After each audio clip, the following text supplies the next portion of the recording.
Hello everyone, it's Allie from Titan and welcome back to our channel. I am here with a brand new product preview here this evening and hopping on into the first ever Magic the Gathering epilogue boosters for the set March the Machine, the Aftermath. So I will admit, in regards to this set, I don't know a whole lot about it in terms of the set itself. All the information I have around the set really just involves all of that drama with the early opening that was online, and I didn't really tune in for any of spoiler season or anything like that. So this will be taking me by surprise. I looked on TCG Player. There's a lot of really cool showcase cards. It's nice to see the former Planeswalkers, like for Nissa and Nahiri here, for example, uncompleted, and just seeing these familiar characters again. Although from what I can tell, it doesn't seem like the set has the most powerful cards ever made, but there are some nice cards inside. So hopefully we do find things like the Nissa, and Training Court seems to be a nice non-Planeswalker card as well to find. But yeah, so these epilogue boosters, the box weirds me out a little bit. It's shaped like a Yu-Gi-Oh box. So it's interesting design, but the epilogue boosters have one showcase card, one foil guaranteed per pack. There are 5 cards per pack, 24 booster packs in these epilogue booster boxes. After we check this one out, I'll be getting into another video up next featuring a collector booster of March the Machine, the Aftermath. And curious to see what that will be like. I do know that Halo foils returned in that product, but for this one, I'm assuming they're all just regular foils. So yes, let's go ahead and get on into these epilogue boosters for the first time by snap it into the corner. We also had some brand new playmats arrive. I'll be getting these listed on the website hopefully later this evening, along with some pre-orders for regular epilogue boosters and collector boosters. But yeah, I chose this nice Elspeth here. I think this art's super cool. The showcase style for Theros cards. So I like it. This is my favorite of the mats we got in. So. Alrighty. Sarkhan, Nissa, and Nahiri on top. Guaranteed foil and showcase card. I like this here. We got Sigarda, I believe. A little box topper. That's cool. Oh, we got Niv Mizzet on the back. Love that. Love Niv. That's cool. Alright, we'll leave that off to the side. So far, that's really cool. It's not even part of the actual product, but I really like that. Alright, it's weird to have magic packs this skinny. This really does feel and look like a Yu-Gi-Oh set. It's a little odd, so. Alright, epilogue boosters. Let's get cracking. So this is the set symbol for Aftermath. I'll sort out by rarity. Starting off the Nissa, nice. Mythic. Urborg Scavengers, foil rare. We have Uncommon Showcase, Coppercoat Vanguard, and a token.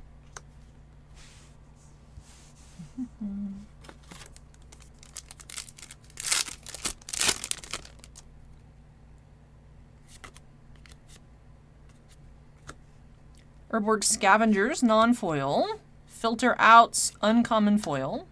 Feast of the Victorious Dead. And the advertisements. Alright, I think I will move our little art card. I'll put it back there for now. I'm going to keep it, but just I want to rearrange our piles here. So Uncommon Showcase, and we'll have Uncommon Showcase foils there, I suppose. Imagine we'll find some. Rares, foil rares, mythic, foil mythic.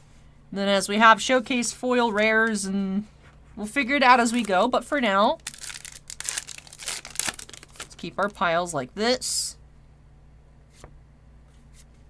Sarkhan, Soul of Flame, mythic. Sigarda, Font of Blessings, foil rare. And a runaway, uncommon foil, Death Rattle Oni.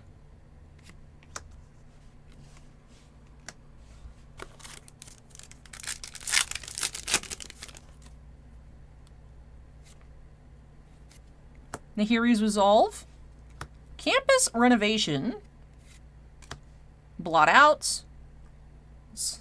I really like the Kamigawa Showcase style. And an Elemental token. But yeah, opening up a 24-pack box with 5 cards per pack really does give me Yu-Gi-Oh vibes. Rebuild the City. Culligan Warmonger, Animus Smite.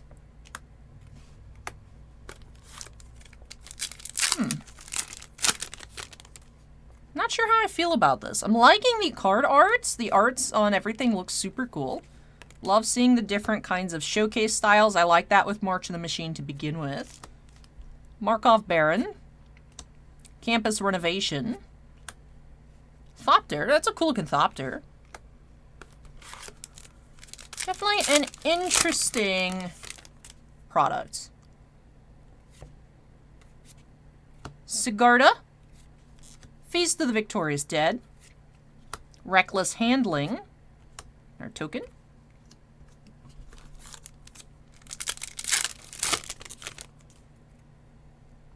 We are seeing a lot of repeats already. Arnie Metalbrow. Harnessed Snubhorn. And Plarg and Nasari. It's our first showcase rare.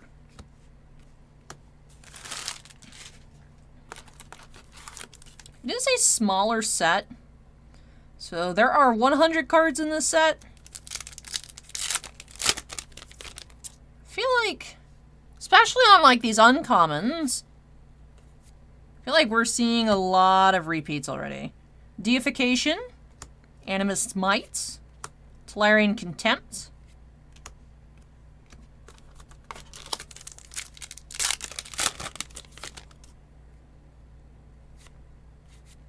Niv-Mizzet Supreme, rare.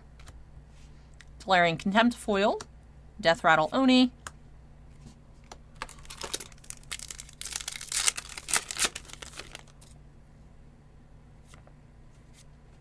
Samut Vizier of Naktamun. So our third mythic, Deification, foil rare. Goldforged Thoptery X. Thopterix? Not sure how that's supposed to be pronounced. It's a dinosaur Thopter.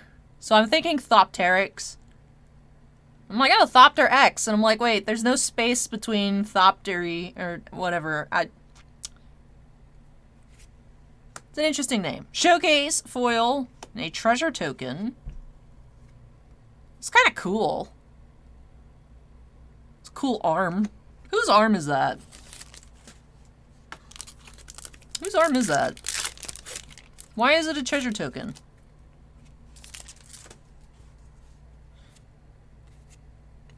Vesuvian Drifter. Death Rattle Oni.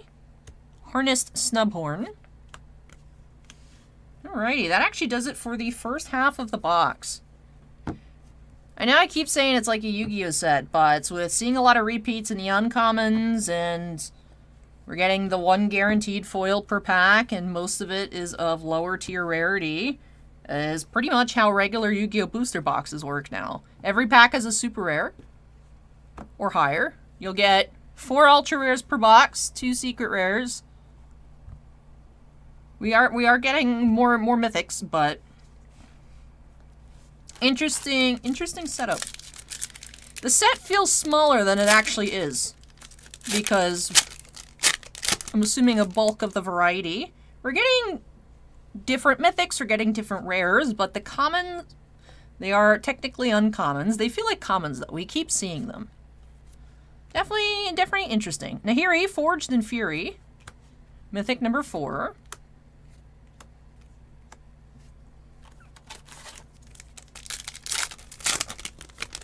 I wonder what the collector booster is going to feel like. Wonder if it's going to feel so small in that product as well. The Kenris Royal Funeral. Harnessed Snubhorn. Death Rattle Oni. I honestly didn't even realize this was coming in this week. I'm much more excited for more of the Doctor Who cards to be shown off, as well as the Wilds of Eldraine. I love Throne of Eldraine when that first came out. I love the set design. I love the just artistic design, the showcase, introducing showcase cards there and collector boosters, and just how fancy everything felt and cool and whimsical. And I'm really liking like the key art that's been revealed for it so far. So I'm really excited for that set. Figure out what's going on with that story-wise. rather than, let's say this. Kiora, Sovereign of the Deep, which I did enjoy March of the Machine. I didn't read any of the stories for Aftermath. Let me know if I should in the comments below. If you guys have checked them out, what are your thoughts? I did enjoy March of the Machine. I also have not been invested in Magic lore-wise or just like knowing about the game as long as many people who do enjoy Magic. I did notice the people that have been with Magic, like not like 10 plus years, I noticed from at least the discussions I was looking at online. Like me, I've known Magic since about 2017, which is 6 years now almost. So I wasn't around for like the original Phyrexian stuff. Like I was fine. I was like, oh, that's interesting how that happens. You know, how they were defeated. If you guys haven't read it, I'm not going to spoil it for you. I was like, ah, interesting. But people that were around for original Phyrexian stuff are like, that's not how it works. I'm just like, oh, really? Metropolis Reformer. So I get it. I get the complaints. I totally see it. It just didn't bother me. But I also felt like the story was kind of... I mean, right? The purpose of the set's to make Wizards money, right? You print more products, they get more money. So. And it just seems a little unnecessary. Tranquil Frillback. We have not seen a training court. Markov Baron. So there is a lot of rares, as far as I know, that we still haven't seen yet. And I'm assuming mythics as well. Pianalar, Consul of Revival. Reckless Handling. Tolarian Contempt.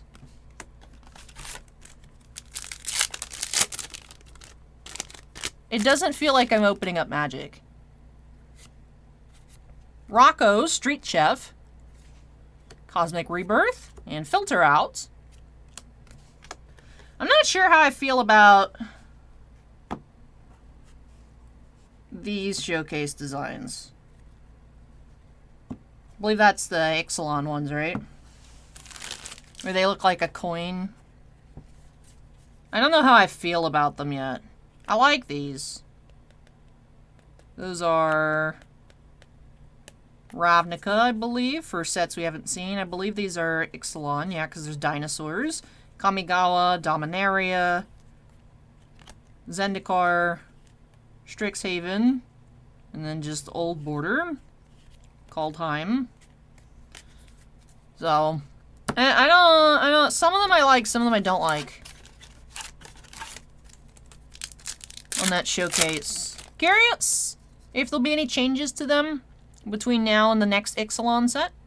Training Grounds. Or maybe I'm thinking of Training Grounds is what we should be looking for. I think I've been saying Training Courts on accident. Obnixilis Captive Kingpin is a showcase mythic. Let me take a look. I think I have TCG Player windows open. Training Grounds. Yeah, I think I've been saying Training Court. Training Court, I think, is the name of a land. That's why I was like, weird that it's a spell card. It's not a land. That's why I thought it was a land, because I think Training Court is a land. No, Training Court, I think, is a Pokemon Stadium, actually, now that I think about it. While I've been cleaning up in here, Jor-El Rare, I've been listening to the most recent Pokemon Regional Championship stream. Like, I just have my phone in my pocket while I'm walking around tidying up, and I'm just listening to it. Maybe that's where it came from. Spark Rupture, Undercity Upheaval foil, Vesuvian Drifter showcase foil, and Phyrexian Hydra. Now that does look cool.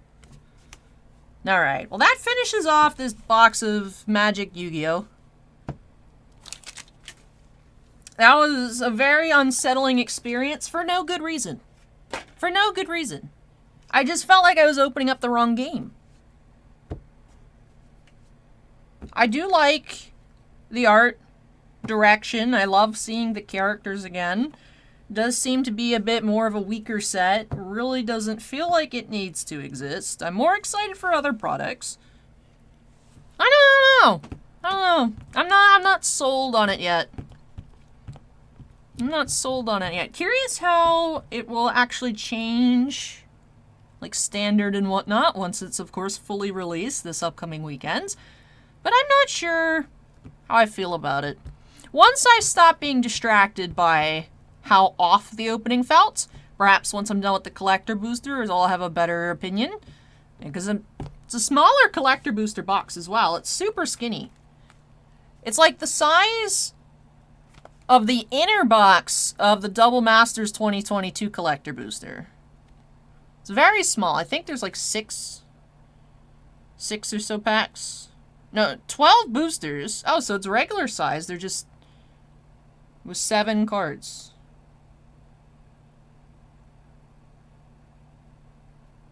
Well, why are you... Not related to this video, but on the back, I was reading the contents of the box, and it's in French. And I was reading it, and I was like, well, why is it in French? Chaque booster contient 7 cards. I'm like, what? Why is it in French? I don't know. I don't understand what's going on with that. I don't know why that box is in French, but whatever. Back to what we're doing here. So it's just a really, really small card per pack product. Like I said, very reminiscent of Yu-Gi-Oh! In my opinion. We did have no mythic foils. Did have several foil rares, though, including the Showcase Vesuvian Drifter. And 4 other foil rares in the 24-pack box. We had Urborg Scavengers, Sigarda, Font of Blessings, Deification, and Rebuild the City. We had the 1 Showcase Mythic Obnixilis. And 5 other Mythics, so a good amount of Mythics in the box. Nisa, Sarkhan, Samut, Nahiri, and Kiora. Showcase rares, we had 3 total. Plarg and Nasari, Sigarda, and Joriel. We'll go ahead and pan through our other rares. We did have the 1 Training Grounds, not Training Court, Training Grounds. And I do enjoy looking at this set. It's cool seeing like Niv Mizzet again. You guys know I love Niv Mizzet. My lizard's named after Niv Mizzet. That is Niv's full name is Niv Mizzet, so that's where it came from. But yeah, just still confused on the set. Hopefully, the collector booster feels more normal to open. But yeah, let me know your guys' thoughts on this set. Like I said, all that drama with Wizards of the Coast and the one person on YouTube who got their hands on a box early, I feel has really been the focus of attention as of late, as opposed to like even, like I said, set contents and whatnot. But what do you guys think of March the Machine Aftermath? Let me know in the comments down below. I enjoy it aesthetically. We'll see how I feel about the rest of it as time goes on. Right now, I'm not really feeling like it has a purpose. If perhaps they didn't botch the War of the Spark books, I think this probably would have been better as like a book than a card set with the story. I don't know. But, oh, Tiny Fan just blew hair in my mouth. That's rude. But with that does it here for our first look at March the Machine, the Aftermath. If you all enjoyed the opening, don't forget to go ahead and hit that like button. Comments from me, as I said, let me know your thoughts in the set down below. And of course, if you're not yet part of the Titan Cards family, we'd love to have you join us here. Make sure you go ahead and hit that subscribe button. As I mentioned a little while ago, up next we're getting on into this collector booster box, super skinny, where this here is in French. I'm assuming it's somewhere else in the box in English, but definitely took me by surprise there. I do like the aesthetics here of the cover, but we'll be checking this out up next. So if you want to see more March the Machine, the Aftermath, make sure to stay tuned for that next video coming up in a little while. But with that does wrap things on off here. So last thing for me to do in this video is to go ahead and close out with an extra special Shout out to all of our channel members. Thank you so much, you all, for going above and beyond with your supports. Bossman and I truly do appreciate it. We do have 7 Black Label fans: Andon, Devon, Mako, MT, Sean F, Stephen Olivo, and Stephen Bly. We also do have 6 Gemmint fans: Bamboo, Geriatric Geek, Michael C, Michael Bigelow, Scorecard Collectibles, and Wooch 0005. But thank you so much again, though, to all of our channel members, and all members do have their names shown on screen at the end of every video. But with that does do it here for our first of 3 title openings here this evening. So thank you so much for watching, everyone. Take care, stay safe, and hope y'all join me in the next one. Bye!